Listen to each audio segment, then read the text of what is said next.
Fantatro ve ny fiovan'ny rafim-pianarana manomboka amin'ny volana oktobra?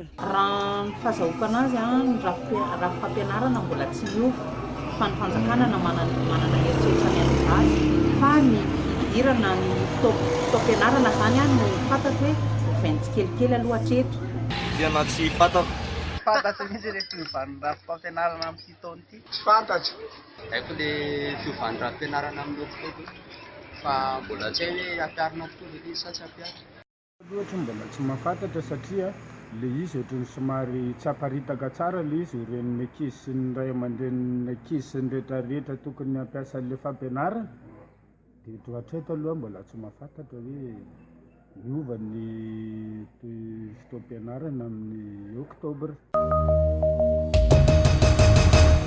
Mbola ilaina ve ny fanadinana CEPE na CP satria nahoana?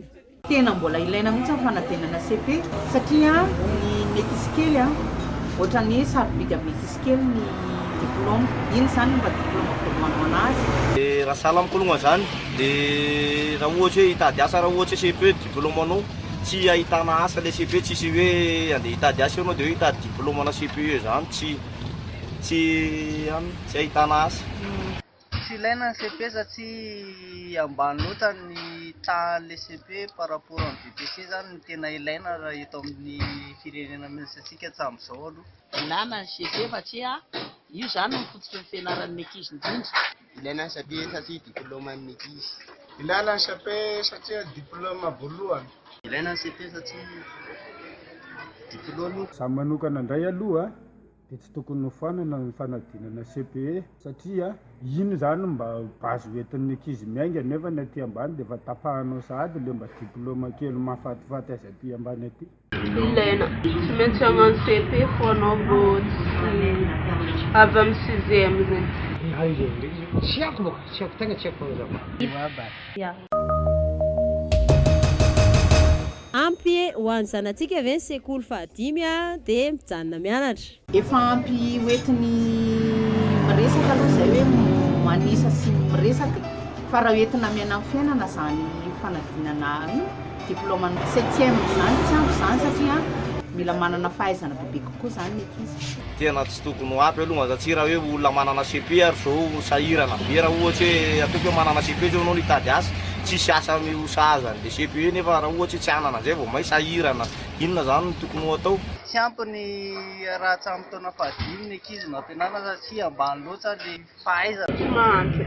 Tsy haiko fa asakasaka anazy fa za fa tsy magnano forcé izy ka fa hitako izy raha be za tsy vita mono izy baka fa haiko fa tsy midô fianarana izy ndraiky mba lona mbalo posy mandeha izy zay aminao ka manao ka misy koa nolo ty posy zany ka loha tsy hagnano izy mba rikena ny lavia mandeha izy valona lano azy firy ny zanaka panikare ndraiky adoso misy raha posegny tsara be babany angeliny fi tsy hagnano o ndraiky zanaka ny mahantra mieritseritra izy no mijalina azy igny za fa mitady hevitry babany afaka izy zay no mihevitra nakaraky manokana maro zanaka olo panikareny izy tsy maître basy satria ro tsy hagnano.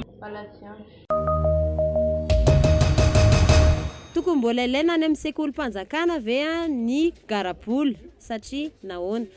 Ie satria ny ankizy kely zao efa hita hoe mivoatra ny fomba fisainany ankizy tsy ohatran'ny taloha. Ilaina ny karabola satria manampy ny mpianatra mbola tsy ampy tsaikefa. Ilaina ny karabola satria io ny fianarana tena ilan'ny ankizy. Ilaina ny sekolim-panjakana ny karabola satria fitaovam-pianarana ho an'ny ankizy. Karabola ilaina tsy fampianarana koa ny zaza malagasy moa zao teknôlôjia efa tany efa mandroso dia mba tsy very le izy dia mba ilaina. Mety satria avy any mifototra nge dia tokony hatrany miainga ny zavatra rehetrarehetra dia mety mahay ihany ny ankizy. Ilaina. Tsy maintsy tsy misy dia haiko baka mirika ozy ataon'olombeloko tsy direct ndefa tsy maintsy mandady bakao mitsangana mandeha.